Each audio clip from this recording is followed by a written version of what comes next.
तब इंद्र आदि देवगण उस अमृत को पी गए। इससे दैत्य लोग अति तीखे खड्ग आदि शस्त्रों से सुसज्जित होकर उनके ऊपर टूट पड़े, किंतु अमृत पान के कारण बलवान हुए देवताओं द्वारा मारी काटी जाकर दैत्यों की संपूर्ण सेना दिशा विदिशाओं में भाग गई और कुछ पाताल लोक में भी चली गई। फिर देवगण प्रसन्नता पूर्वक शंख चक्र गदाधारी भगवान को प्रणाम कर पहले ही के समान स्वर्ग का शासन करने लगे।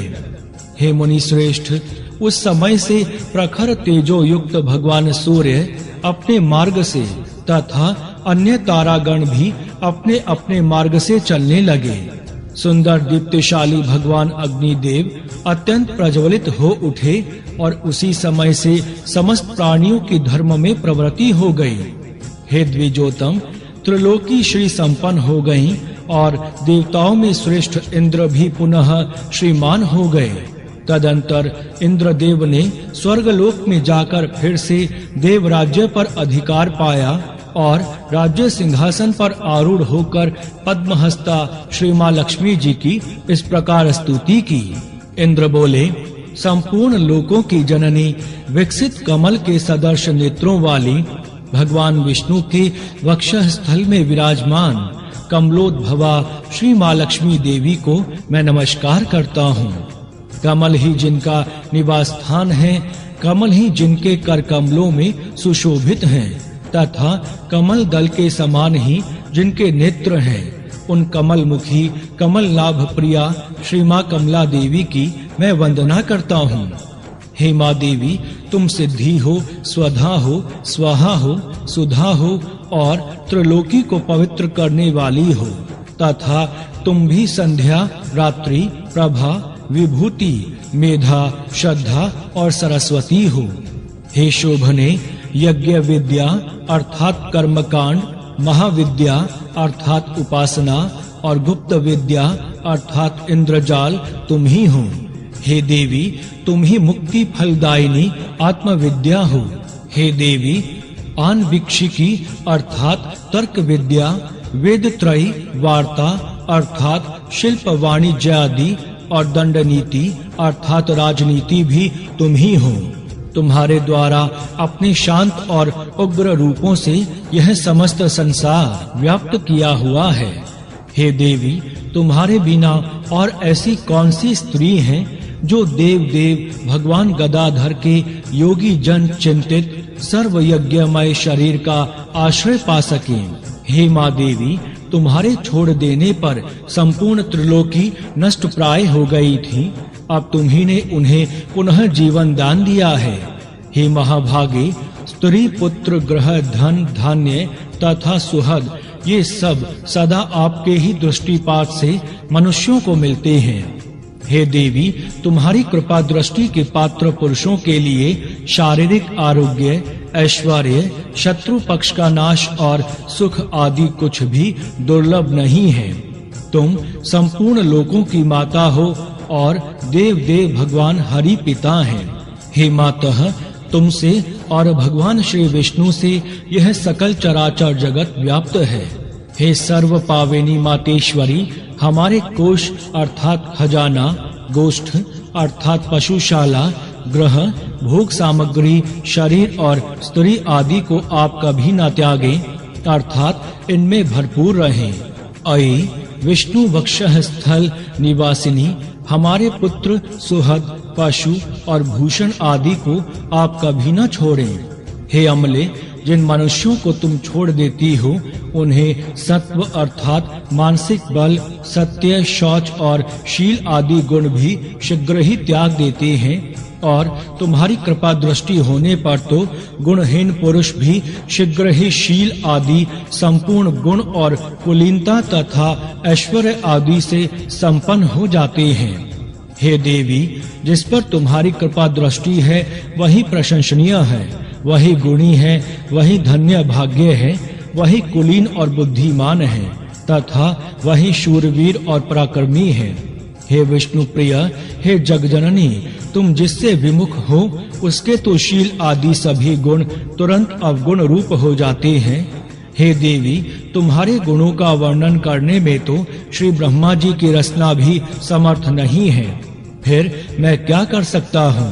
अतः हे कमल नयने, अब मुझ पर प्रसन्न हो जाओ और मुझे कभी ना छोड़ो। श्री पराशर जी बोले, हे द्विज, इस प्रकार स्मयक स्तुति किए जाने पर सर्वभूत स्थिता श्री माँ लक्ष्मी देवी जी सब देवताओं के सुनते हुए इंद्र से इस प्रकार बोली। माता श्री लक्ष्मी जी बोली, हे देवेश्वर इंद्र, मैं तेरे इस स्तोत्र से अति प्रसन्न हूँ। तुझको जो अभिष्ट हो वही वर मांग ले, मैं तुझे वर देने के लिए ही यहाँ आई हूँ। इंद्र बोले, हे देवी, यदि आप वर देना चाहती हैं और मैं भी यदि वर पाने योग्य हूँ, तो मुझको पहला वर तो यही दीजिए कि आप इस त्रिलोकी का कभी त्याग ना करें, और हे समुद्र संभवे, दूसरा वर मुझे यह दीजिए कि जो कोई आपकी इस स्तोत्र से स्तुति करे उसे आप कभी ना त्यागें। श्री माँ लक्ष्मी जी बोली, हे देव श्रेष्ठ इंद्र, मैं अब इस त्रिलोकी को कभी नहीं छोड़ूंगी।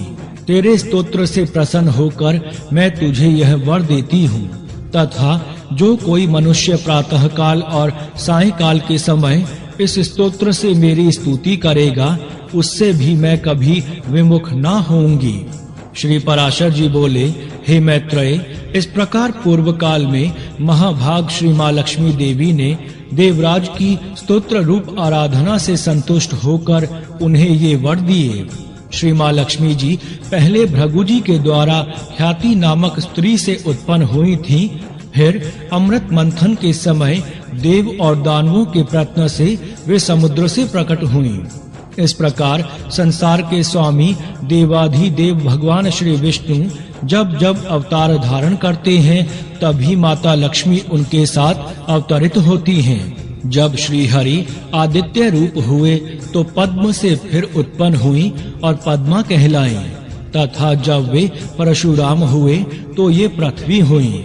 श्री हरि के राम होने पर ये सीता जी हुई और कृष्ण अवतार में श्री रुक्मणी जी हुई। इसी प्रकार अन्य अवतारों में भी ये भगवान से कभी पृथक नहीं होती।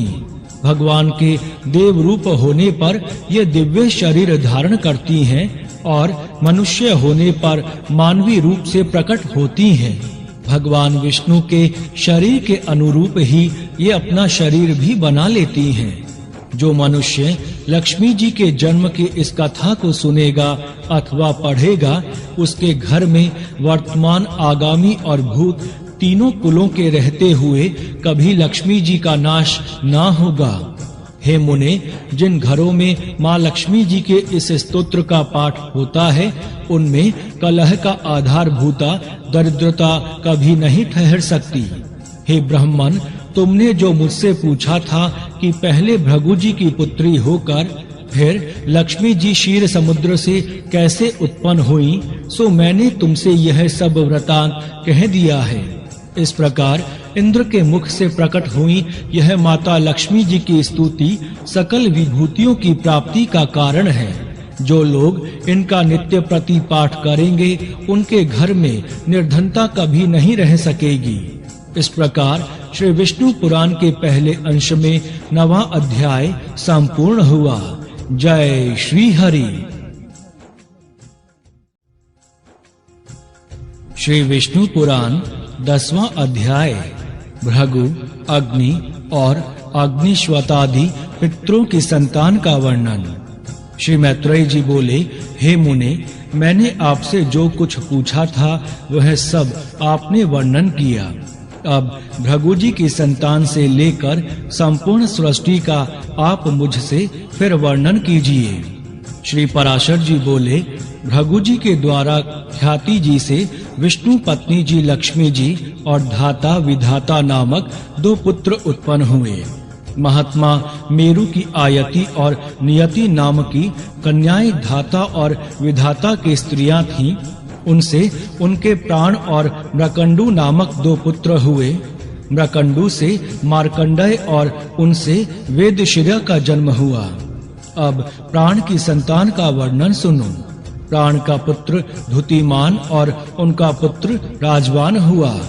हे महाभाग, उस राजवान से फिर भृगु वंश का बड़ा विस्तार हुआ। मरीचि जी की पत्नी संभूति ने पौन मास को उत्पन्न किया। उन महात्मा के विरजा और पर्वत 2 पुत्र थे। हे द्विज, उनके वंश का वर्णन करते समय मैं उन दोनों के संतान का वर्णन करूंगा। अंगिरा जी की पत्नी स्मृति थी।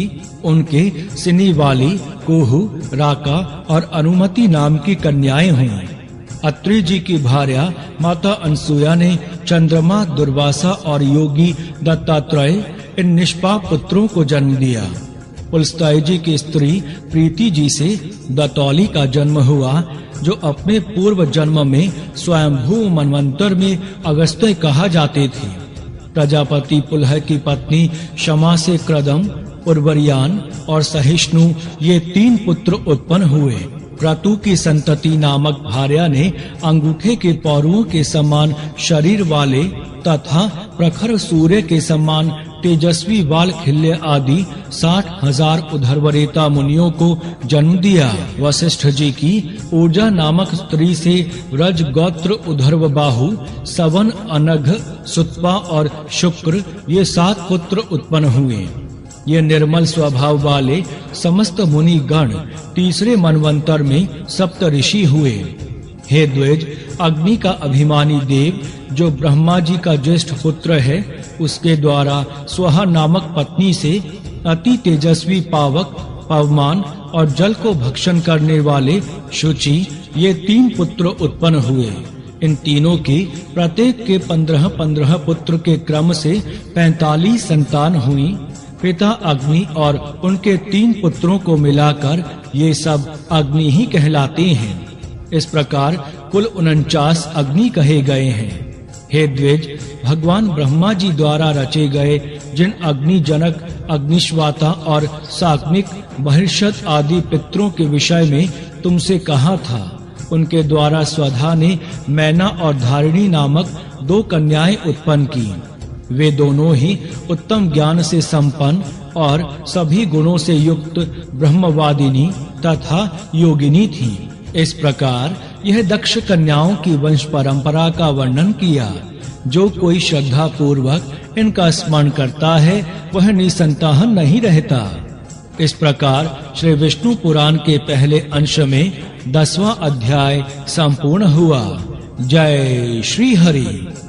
श्री विष्णु पुराण 11वां अध्याय। ध्रुव का वनगमन और मरीचि आदि ऋषियों से उनकी भेंट। श्री पराशर जी बोले, हे मैत्रेय जी, मैंने तुम्हें स्वयंभू मनु के प्रिय व्रत एवं उतानपाद नामक 2 महाबलवान और धर्मज्ञ पुत्र बतलाए थे। हे ब्राह्मण, उनमें से उतानपाद की प्रेयसी पत्नी सुरुचि से पिता का अत्यंत लाडला उत्तम नामक पुत्र हुआ। हे द्विज, उन राजा की जो सुनीति नामक राजमहिषी थी, उसमें उनका विशेष प्रेम ना था। उनका पुत्र ध्रुव हुआ। एक दिन राज सिंहासन पर बैठे हुए पिता की गोद में अपने भाई उत्तम को बैठा देखकर ध्रुव की इच्छा भी गोद में बैठने की हुई, किंतु राजा ने अपनी प्रेयसी सुरुचि के सामने गोद में चढ़ने के लिए उत्कंठित होकर प्रेमवश आए हुए उन पुत्र का आदर नहीं किया। अपनी सौत के पुत्र को गोद में चढ़ने के लिए उत्सुक और अपने पुत्र को गोद में बैठा देख सुरुचि इस प्रकार कहने लगी, अरे लल्ला, बिना मेरे पेट से उत्पन्न हुए किसी अन्य स्त्री का पुत्र होकर भी तू व्यर्थ क्यों ऐसा बड़ा मनोरथ करता है? तू अविवेकी है, इसीलिए ऐसी अलभ्य उत्तमों उत्तम वस्तु की इच्छा करता है। यह ठीक है कि तू भी इन्हीं राजा का पुत्र है, तथापि मैंने तो तुझे अपने गर्भ में धारण नहीं किया। समस्त चक्रवर्ती राजाओं का आश्रय रूप यह राज सिंहासन तो मेरे ही पुत्र के योग्य है। तू व्यर्थ क्यों अपने चित्त को संताप देता है? मेरे पुत्र के समान तुझे वृथा ही यह ऊंचा मनोरथ क्यों होता है? क्या तू नहीं जानता कि तेरा जन्म सुनीति से हुआ है? श्री पराशर जी बोले, हे द्विज, विमाता का ऐसा कथन सुनकर वह बालक कुपित हो पिता को छोड़कर अपनी माता के महल को चल दिया। हे मैत्रेय, जिसके ओष्ठ कुछ कांप रहे थे, ऐसे अपने पुत्र को क्रोधयुक्त देखकर माता सुनीति ने उसे गोद में बैठाकर पूछा, क्यों बेटा, तेरे क्रोध का क्या कारण है? तेरा किसने आदर नहीं किया? तेरा अपराध करके कौन तेरे पिताजी का अपमान करने चला है? श्री पराशर जी बोले, ऐसा पूछने पर ध्रुव ने अपनी माता से वे सब बातें कह दी जो अति गर्वीली सुरुचि ने उससे पिता के सामने कही थी। अपने पुत्र के सिसक कर ऐसा कहने पर दुखिनी सुनीति ने खिन्न चित्त और दीर्घ निश्वास के कारण मलिन नयना होकर कहा। सुनीति बोली, पुत्र, सुरुचि ने ठीक ही कहा है, अवश्य ही तू मंदभाग्य है। हे वत्स, पुण्यवानों से उनके विपक्षी ऐसा नहीं कह सकते। पुत्र, तू व्याकुल मत हो, क्योंकि तूने पूर्व जन्मों में कुछ किया है उसे दूर कौन कर सकता है, और जो नहीं किया वह तुझे दे भी कौन सकता है। इसीलिए तुझे उसके वाक्यों से खेद नहीं करना चाहिए। हे वत्स, जिसका पुण्य होता है उसी को राजासन, राजछत्र तथा उत्तम उत्तम घोड़े और हाथी आदि मिलते हैं। ऐसा जानकर तू शांत हो जा। अन्य जन्मों में किए हुए पुण्य कर्मों के कारण ही सुरुचि में राजा की सुरुचि प्रीति है, और पुण्यहीना होने से ही मुझ जैसी स्त्री केवल भार्या अर्थात भरण करने योग्य ही कही जाती है। उसी प्रकार उसका पुत्र उत्तम भी बड़ा पुंज संपन्न है, और मेरा पुत्र तो ध्रुव मेरे समान ही अल्प पुण्यवान है। तथापि पुत्र, तुझे दुखी नहीं होना चाहिए, क्योंकि जिस मनुष्य को जितना मिलता है वह अपनी ही पूंजी में मग्न रहता है, और यदि सुरुचि के वाक्यों से तुझे अत्यंत दुख ही हुआ है तो सर्व फलदायक पुण्य के संग्रह करने का प्रयत्न कर। तू सुशील, पुण्य आत्मा, प्रेमी और समस्त प्राणियों का हितैषी बन, क्योंकि जैसे नीची भूमि की ओर ढलकता हुआ जल अपने आप ही पात्र में आ जाता है, वैसे ही सत्पात्र मनुष्य के पास स्वतः ही समस्त संपत्तियां आ जाती हैं। ध्रुव बोला, माताजी, तुमने मेरे चित्त को शांत करने के लिए जो वचन कहे हैं वे दुर्वाक्यों से बींधे हुए मेरे हृदय में तनिक भी नहीं ठहरते। इसीलिए मैं तो अब वही प्रयत्न करूंगा जिससे संपूर्ण लोकों से आदरणीय सर्वश्रेष्ठ पद को प्राप्त कर सकूं। राजा की प्रेयसी तो अवश्य माता सुरुचि ही हैं, और मैंने उनके उदर से जन्म भी नहीं लिया है। तथापि हे माता, अपने गर्भ में बड़े हुए मेरा प्रभाव भी आप देखना। उत्तम, जिसको माता सुरुचि अपने गर्भ में धारण किया है मेरा भाई ही है। पिता का दिया हुआ राजासन वही प्राप्त करे। भगवान करे ऐसा ही हो। माताजी, मैं किसी दूसरे के दिए हुए पद का इच्छुक नहीं हूँ। मैं तो अपने पुरुषार्थ से ही उस पद की इच्छा करता हूँ जिसको पिताजी ने भी नहीं प्राप्त किया है। श्री पराशर जी बोले, माता जी से इस प्रकार कहे ध्रुव उनके महल से निकल पड़ा और फिर नगर से बाहर आकर बाहरी उपवन में पहुंचा। वहां ध्रुव ने पहले से ही आए हुए 7 मुनीश्वरों को कृष्ण मर्ग चर्म के बिछोनों से युक्त आसनों पर बैठे देखा। उस राजकुमार ने उन सबको प्रणाम कर अति नम्रता और समुचित अभिवादनादि पूर्वक उनसे कहा। ध्रुव ने कहा, हे महात्माओं, मुझे आप माता सुनीति से उत्पन्न हुआ राजा उतानपाद का पुत्र जाने। मैं आत्मगलानी के कारण आपके निकट आया हूँ। ऋषि बोले, राजकुमार, अभी तो तू 4-5 वर्ष का ही बालक है। अभी तेरे निर्वेद का कोई कारण दिखाई नहीं पड़ता। तुझे कोई चिंता का भी विषय नहीं है, क्योंकि अभी तेरे पिता राजा जीवित हैं, और हे बालक, तेरी कोई इष्ट वस्तु खो गई हो ऐसा भी हमें दिखाई नहीं देता, तथा हमें तेरे शरीर में भी कोई व्याधि नहीं दिख पड़ती। फिर बता, तेरी ग्लानि का क्या कारण है? श्री पराशर जी बोले, तब माता सुरुचि ने उससे जो कुछ कहा था वह सब उसने कह सुनाया। उसे सुनकर वे ऋषिगण आपस में इस प्रकार कहने लगे, अहो, छात्र तेज कैसा प्रबल है, जिससे बालक में भी इतनी अक्षमा है कि अपनी विमाता का कथन उसके हृदय से नहीं टलता। हे क्षत्रिय कुमार, इस निर्वेद के कारण तूने जो कुछ करने का निश्चय किया है, यदि तुझे रुचे तो वह हम लोगों से कह दे। और हे अतुल तेजस्वी, यह भी बता कि हम तेरी क्या सहायता करें, क्योंकि हमें ऐसा प्रतीत होता है कि तू कुछ कहना चाहता है। ध्रुव ने कहा, हे द्विज श्रेष्ठ, मुझे ना तो धन की इच्छा है और ना राज्य की। मैं तो केवल एक उसी स्थान को चाहता हूँ जिसको पहले कभी किसी ने ना भोगा हो।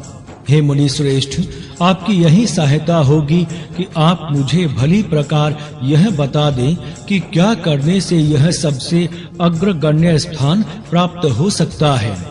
मरीचि बोले, हे राजपुत्र, बिना गोविंद की आराधना किए मनुष्य को वह श्रेष्ठ स्थान नहीं मिल सकता। अतः तू श्री अच्युत की आराधना कर।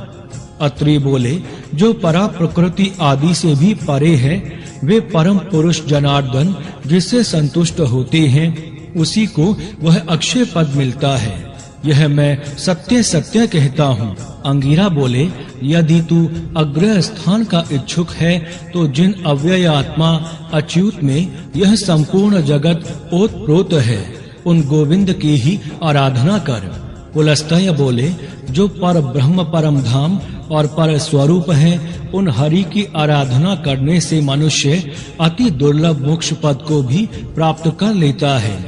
पुलह बोले, हे सुव्रत, जिन जगतपति की आराधना से इंद्र ने अति उत्तम इंद्र पद प्राप्त किया है, तो उन यज्ञपति भगवान विष्णु की आराधना कर। क्रतु बोले, जो परम पुरुष यज्ञ और योगेश्वर हैं, उन जनार्दन के संतुष्ट होने पर कौन सी वस्तु दुर्लभ रह सकती है। वशिष्ठ बोले, हे वत्स, भगवान विष्णु की आराधना करने पर तू अपने मन से जो कुछ चाहेगा वही प्राप्त कर लेगा। फिर त्रिलोकी के उत्तम स्थान की तो बात ही क्या है। ध्रुव ने कहा, हे महर्षिगण, मुझ विनीत को आपने आराध्य देव तो बता दिया। अब उसको प्रसन्न करने के लिए मुझे क्या जपना चाहिए, यह बताइए। उन महापुरुष की मुझे जिस प्रकार आराधना करनी चाहिए, वह आप लोग मुझसे प्रसन्नता पूर्वक कहिए।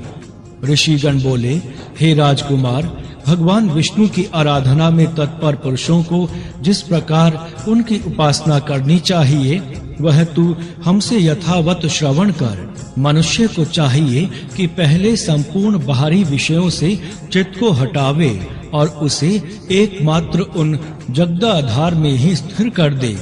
हे राजकुमार, इस प्रकार एकाग्रचित्त होकर तन्मय भाव से जो कुछ जपना चाहिए वह सुनो।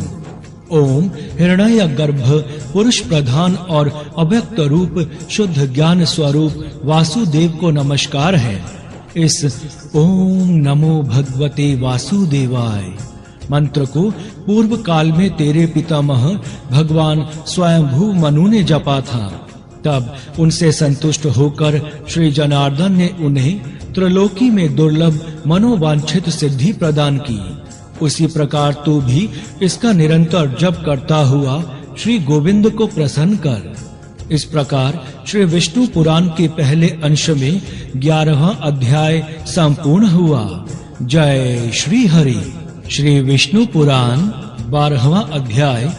ध्रुव की तपस्या से प्रसन्न हुए भगवान का आविर्भाव और उन्हें ध्रुव पद दान।